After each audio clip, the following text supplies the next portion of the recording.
Terima kasih. PDIP, Partai dia mau. Oh, Pak Didik, monggo Pak Didik. Terima kasih pimpinan.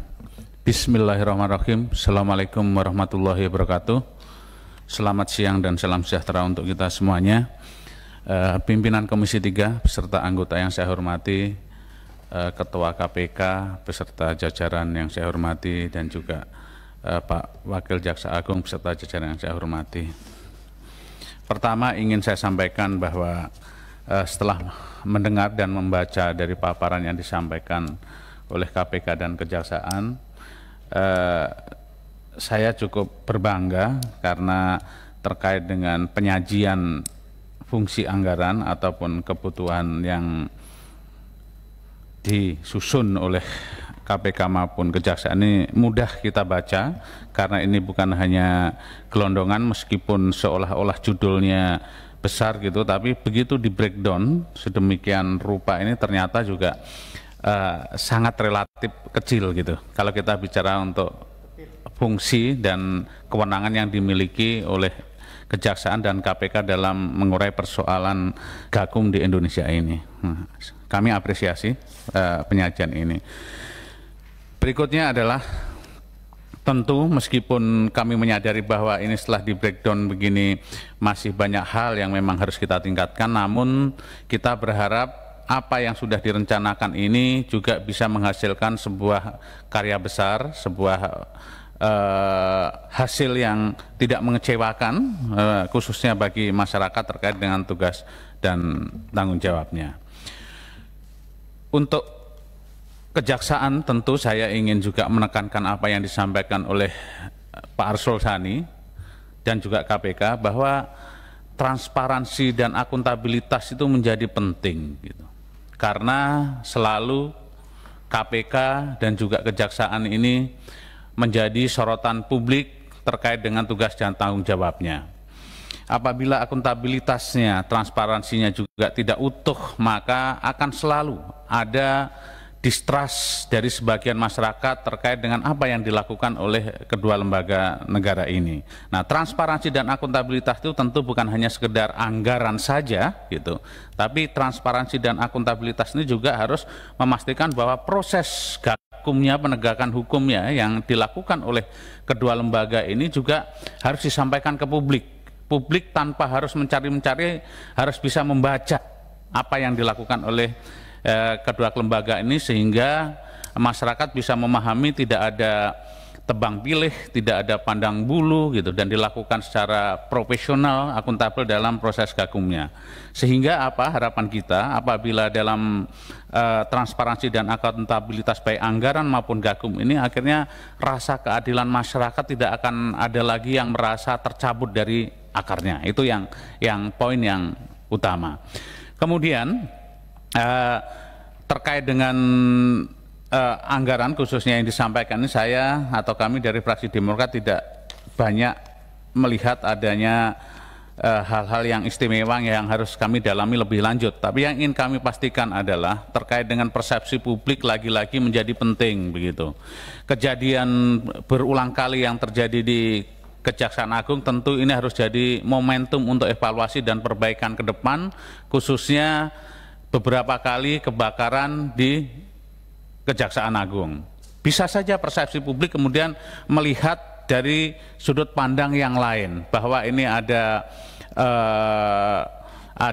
upaya-upaya tertentu yang dikonotasikan negatif gitu. Nah, untuk menjawab itu tentu saya berharap dari keberpihakan anggaran ini, Kejaksaan Agung juga harus punya prioritas untuk mengamankan atau memitigasi terkait dengan kejadian-kejadian serupa, kebakaran serupa, sehingga tidak terjadi di kemudian hari, karena persepsi publik bahwa di Gedung Bundar itulah tempatnya dokumen-dokumen penting, tempatnya berkas-berkas pemeriksaan terhadap perkara-perkara besar juga begitu. Nah, bagaimana memitigasi? Tentu untuk mencegah terjadinya hal yang tidak kita inginkan, maka safety building itu menjadi penting gitu, khususnya kebakaran ini. Bagaimana mungkin gedung yang sedemikian vital dan strategis, kemudian safety buildingnya tidak berjalan dengan baik begitu. Nah, untuk itulah saya berharap bahwa dari anggaran yang diajukan itu salah satu prioritinya adalah menjawab kegundahan publik atau kerisauan publik terkait dengan persepsi-persepsi negatif yang terbangun gitu. Nah, belum lagi bahwa ini juga termasuk KPK gitu ya, bahwa sekarang ini kalau kita bicara penegakan hukum tentu tanda kutip gitu, serangan-serangan yang dilancarkan oknum-oknum yang melakukan kriminal itu juga akan selalu terjadi dari waktu ke waktu, baik ke KPK maupun ke kejaksaan. Nah, untuk itu pada saat ini ya kita prihatin juga ya apa yang terjadi di KPK, bahwa hari ini kita mendengar bahwa ternyata tidak perlu diserang oleh koruptor gitu, KPK diserang oleh COVID begitu. Apalagi turut berduka cita ada satu penyidik ya Pak Ketua KPK yang memang korban dari COVID ini. Nah, untuk itu penting juga anggaran ini di masa COVID ini untuk memastikan bahwa asupan-asupan vitamin ataupun asupan-asupan terkait dengan pencegahan serangan COVID ini khususnya kepada penyidik dan jaksa juga menjadi prioritas gitu. Jangan dianggap ini sesuatu hal yang remeh-temeh gitu. Karena kalau kemudian persepsinya sedemikian banyak khususnya di KPK ada reaktif COVID atau terkena COVID, kemudian akan dipleset-plesetkan oleh publik begitu. Jadi bagaimana mungkin efektivitas dan optimalnya penegakan hukum bisa berjalan, tapi kami yakin bahwa KPK pasti punya juga langkah-langkah yang sudah diantisipasi lebih jauh. Nah, berikutnya adalah bahwa di masa COVID ini kita tahu bahwa memang kondisi kesehatan masyarakat tertekan, kemudian ekonomi keuangan kita juga sangat luar biasa tertekan ini. Makanya kita paham bahwa pemulihan ekonomi nasional ini juga menjadi prioritas begitu. Nah, pemulihan ekonomi nasional itu juga kita menyadari pemerintah dengan segala daya upaya sudah mengambil langkah yang extraordinary. Salah satunya adalah mengambil sebuah kebijakan dengan lahirnya Perpu 1 2020, di mana salah satunya yang kemudian dipahami oleh publik adalah adanya kelonggaran-kelonggaran bagi pemerintah di dalam mengambil sebuah kebijakan termasuk menetapkan program dan pelaksanaannya. Nah, kelonggaran-kelonggaran ini apabila tidak diawasi dengan baik selalu ada oknum atau celah untuk bermain. Nah, untuk itulah saya sudah membaca apa yang diprogramkan oleh KPK maupun Kejaksaan ini, maka fungsi anggaran itu tolong dibantu pemerintah untuk memastikan bahwa program-program yang diambil secara extraordinary dan longgar ini diawasi Pak, agar betul-betul penggunaannya tepat sasaran, tepat jumlah dan tidak dikorupsi atau menguap gitu.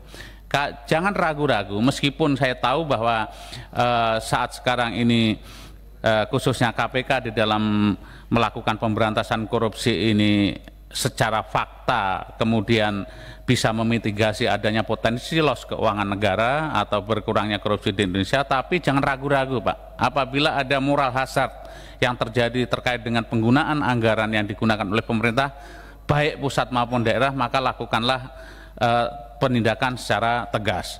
Nah, mensikapi anggaran yang relatif terbatas, melihat tugasnya sedemikian besar, tentu saya juga apresiasi terhadap Ketua KPK tadi yang menyampaikan bahwa mengedepankan sistem menjadi penting gitu. Kalau sistem tidak terbangun Pak, kalau kemudian penegakan atau pemberantasan korupsi ini dilakukan secara business as usual yang hanya dilakukan secara orang per orang, secara SDM per SDM, maka saya yakin pemberantasan korupsi ini tidak optimal. Maka kami mendorong sepenuhnya dari Demokrat bahwa penggunaan anggaran ini pergunakan sepenuhnya untuk membangun sistem Pak, sehingga insya Allah kalau sistemnya terbangun dengan baik, sistemnya bisa dilaksanakan dengan baik, maka akan mempermudah KPK di dalam melakukan tugas dan kewajibannya. Dan kepada Kejaksaan mungkin saya ingin berpesan apa yang disampaikan Pak Arsul Sani tadi sama Pak, bahwa saya melihat bahwa di beberapa paparan Bapak baik yang tertulis ini juga selalu ada yang namanya basis pembinaan dan penyuluhan hukum kepada masyarakat di bawah. Mohon maaf, ini sebagai otokritik terhadap Kejaksaan, kami ini karena di DPR ini, Komisi 3 khususnya kami selalu ke bawah Pak, turun ke bawah. Apa yang diprogramkan ini saya tidak tahu. Apakah dijalankan atau tidak, apakah anggarannya dikeluarkan atau tidak, tapi efektivitasnya sama sekali nggak terasa di bawah. Mungkin ini lebih, kalau memang ini menjadi program prioritas dan program kejaksaan, mungkin bisa lebih dikonkretkan kira-kira bagaimana berjalannya program ini, dan tentu perlu melibatkan segenap stakeholders di daerah. Nah, yang terakhir tentu saya juga ingin mengajak kita semuanya, khususnya KPK dan Kejaksaan, bahwa khususnya Kejaksaan ini di beberapa daerah memang untuk hal-hal tertentu selalu ada bantuan dari pemerintah daerah gitu, ada hibah dari pemerintah daerah gitu. Namun tentu bantuan ataupun hibah ini juga harus dipastikan ini kemudian tidak mengurangi gitu, mengurangi ketajaman buat aparat jaksa di daerah untuk terus mengawasi penggunaan anggaran ataupun potensi abuse of power oleh para pejabat ataupun kepala daerah di daerah. Jangan sampai kemudian ada persepsi juga yang muncul di bawah bahwa kejaksaan sudah jinak oleh kepala daerah. Ini sungguh menyakitkan buat kita semuanya kalau ada persepsi itu. Harus betul-betul integritas dan profesionalisme jaksa menjadi penting. Dan yang tidak kalah penting khusus kejaksaan, saya juga ingin mengkritisi dan ingin memastikan bahwa anggaran yang khusus untuk diperuntukkan untuk pengawasan internal ini harus dimaksimalkan Pak, karena beberapa kasus belakangan ini tentu membuka mata kita, membuka mata publik bahwa adanya perilaku-perilaku jaksa yang kemudian sungguh menyakitkan publik, yang kemudian berkolaborasi dengan para pejahat ataupun para kriminal ataupun yang sedang diselidiki jaksa itu sendiri. Bagaimana mungkin kalau anggaran untuk pengawasan internal itu dilaksanakan dengan baik, kemudian ada jaksa-jaksa nakal yang tanda kutip kemudian menghebohkan publik. Saya tidak ingin dengan dukungan anggaran yang ada sekarang ini pengawasan berkurang Pak, pengawasan internal. Hati-hati dengan pengawasan internal itu meskipun tidak banyak, tapi kalau ini mencuat ke publik Pak, tentu ini akan menimbulkan stigma yang sangat negatif dan bisa mendistrust publik terhadap kinerja jaksa yang walaupun prestasinya juga dilakukan dengan baik. Mungkin itu yang kami sampaikan, dan mari kita baik KPK sama Kejaksaan khususnya, mari kita terus perkuat kebenaran Pak. Jangan pernah membenarkan yang kuat, karena yang kuat itu belum tentu benar semuanya. Terima kasih. Akhirul kalam. Billahi taufiq wal hidayah. Wassalamualaikum warahmatullahi wabarakatuh. Terima kasih Pak Didi. Silakan Pak Ketua. Terima kasih pimpinan. Saya mohon maaf kepada anggota yang lain karena pimpinan punya prerogatif boleh bicara. Saya tergelitik untuk sedikit bicara, memberikan masukan saja kepada Kejaksaan dan KPK karena momentumnya pas kebetulan dalam rapat anggaran ini dua belah pihak antara Kejaksaan dan KPK hadir di sini. Ini momentum yang jarang karena dalam fungsi pengawasan, rapat pengawasan biasanya masing-masing. Satu hal, apa yang dilakukan hari ini adalah bentuk dari kewenangan DPR. Kewenangan DPR bukan saja pengawasan. Seringkali kita lihat dalam pengawasan banyak anggota, ada yang ngomel-ngomel, memberi masukan, memberikan kritikan-kritikan pedas bahkan dalam fungsi pengawasan. Tetapi jangan lupa, tanpa fungsi budgeting anggaran ini, fungsi pengawasan itu tidak ada apa-apanya. Justru kewenangan yang sangat luar biasa adalah fungsi anggaran ini. Di kesempatan yang berbahagia ini, saya melihat bahwa sesuai dengan awal kami ini pimpinan baru di Komisi 3 ini bertekad, bersepakat untuk membangun hubungan kemitraan dengan para mitra kerja, membangun kemitraan yang profesional dan bermartabat, sehingga fungsi masing-masing kita bisa berjalan efektif.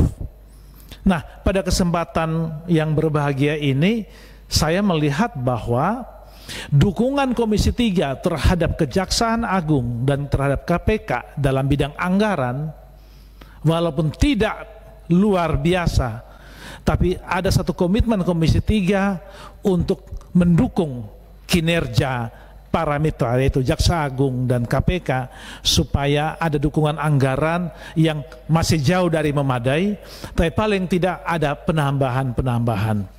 Nah, ini maksud tujuannya adalah Komisi 3 ingin menunjukkan kepada mitra kerja bahwa kami mendukung. Nah, terkait di dalam tugas fungsi Kejaksaan dan KPK hari-hari ini, kita sendiri juga membaca dan mendengar ada opini-opini yang dibangun oleh media, oleh LSM, oleh orang-orang pribadi, oleh para pengamat terkait persoalan-persoalan belakangan-belakangan ini yang santer dibicarakan. Kami Komisi 3 tidak ingin membuat gaduh. Saya sebagai ketua komisi juga seringkali, hampir tiap hari dimintain tanggapan terkait opini-opini yang ada.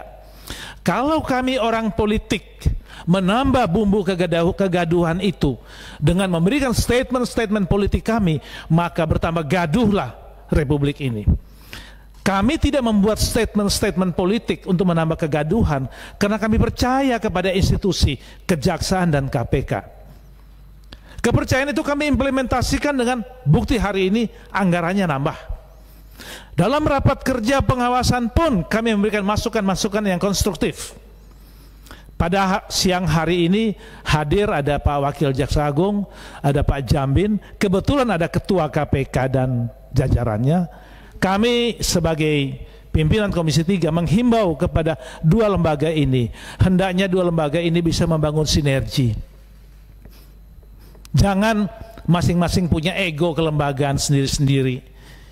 Di kesempatan yang baik ini mungkin ada Pak Jaksa Agung dan Pak Jambin sebagai orang-orang yang cukup punya jam terbang untuk mengkomandoi organisasi di dalam internalnya, membina para jaksa terkait apa yang tadi disampaikan oleh kawan-kawan. Saya juga berharap bisa membangun komunikasi. Pak Jambin, Pak Waja bisa sampaikan kepada Pak Jaksa Agung untuk membangun komunikasi dengan Pak Firly dan kawan-kawan, sehingga sinergi aparat penegak hukum secara moral terbangun dengan baik, ada komunikasi yang baik untuk menghindari kegaduhan yang cenderung mengadu domba antara Kejaksaan dan KPK. Kami sebagai Komisi 3 menginginkan ada harmonis hubungan kedua belah pihak, sehingga ada sinergi dalam tugas fungsi penegakan hukum. Saya kira itu saja masukan saya. Terima kasih. Masih Ketua. Gerindra? Golkar? Oke, Pak Wihade. Terima kasih pimpinan. Yang terhormat pimpinan dan Komisi 3, Bapak Puan Wakil Kejaksaan Agung beserta jajaran, Bapak Ketua KPK beserta jajaran. Saya melihat dari apa yang sudah disampaikan mengenai masalah anggaran, baik itu dari Kejaksaan maupun dari KPK, ada beberapa hal yang ini menjadi suatu perhatian kita bersama, tentunya dari saya terutama, yaitu mengenai program di mana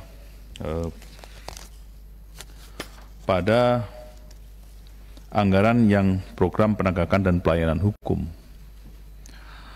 Di sini dari anggaran yang disampaikan kepada kita, paku indikatif 6,5 triliun, 6,540 sekian triliun, ini sebenarnya kalau kita bandingkan dengan anggaran polisi yang tadi barusan kita lihat juga, bahwa untuk penegakan penyelidikan dan penyidikan hukum saja itu 6 triliun. Jadi ini jauh sekali, Pak Wakil Jaksa Agung. Jadi apalagi kalau kita lihat di sini bahwa untuk penegakan hukum di bidang pidana umum dan pidana khusus ini justru lebih tinggi di pidana umum. Pertanyaan kami, Pak, kejaksaan ini kan mempunyai kewenangan untuk penyelidikan dan penyidikan untuk tindak pidana korupsi yang dalam hal ini masuk di pidana khusus.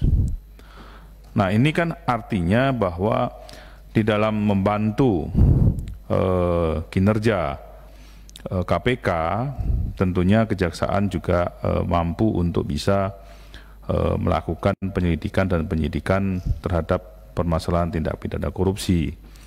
Karena apa yang seperti disampaikan oleh rekan kami tadi, Pak Didi Mukrianto, bahwa kejaksaan-kejaksaan di daerah ini seakan-akan kalau di daerah untuk masalah korupsi kepala daerah itu sepertinya tumbul.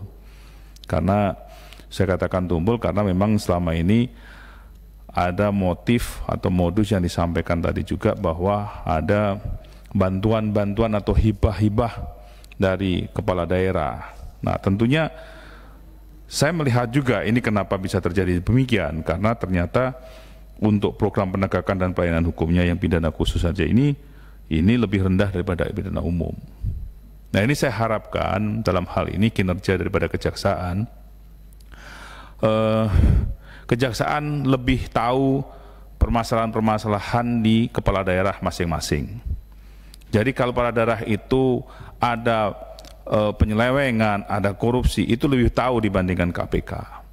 KPK hanya ada di Jakarta, kejaksaan ada di mana-mana. Nah, ini salah satu hal kritisi kita juga. Di samping itu kita juga melihat bahwa anggaran ini sebenarnya terlalu kecil, Pak, kalau pengajuannya. Jadi saya harapkan bahwa untuk tahun-tahun berikutnya mengenai masalah anggaran penegakan dan pelayanan hukum ini saya kira perlu ditingkatkan. Dan juga beberapa hal yang kita lihat di sini, pendampingan dilakukan kejaksaan sampai seberapa jauh efektivitasnya. Karena ini kita melihat bahwa banyak sekali justru pendampingan itu bukan pendampingan, tetapi justru mengawal mengawal terjadinya penyelewengan, bukan pendampingan. Itu yang sering terjadi. Nah, kalau melihat anggaran ini, saya melihat bahwa sudah saatnya lah anggaran ini ditingkatkan, Pak, dalam penyidikan ini. Nah, kemudian untuk program-program program-program di bawah ini ada program penerangan hukum, jaksa masuk sekolah, kemudian juga ada kegiatan-kegiatan sosialisasi. Selama saya satu periode di Komisi 3 ini, saya tidak pernah melihat di dapil saya itu ada kegiatan itu gitu. Nah, ini kegiatan ini sebenarnya kemana gitu. Nah, saya harapkan bahwa hal-hal seperti ini sebenarnya dari pihak kejaksaan juga bisa bekerja sama dengan kami sebagai mitra kerja kalau memang ini kejaksaan kesulitan di dalam mengenai masalah di mana masalah sosialisasi itu dilakukan. Kami siap, Pak, dari Komisi 3 sosialisasi ini bersama-sama kami dengan mitra. Akan lebih baik, Pak, kalau misalnya kita ini sebagai mitra bersama-sama dengan jaksa kita melakukan sosialisasi ke ke masyarakat, ke sekolah-sekolah dan segala macam. Ini saya kira ini juga memberikan suatu efek yang baik kepada kejaksaan. Saya kira itu, Pak, yang mengenai masalah di kejaksaan.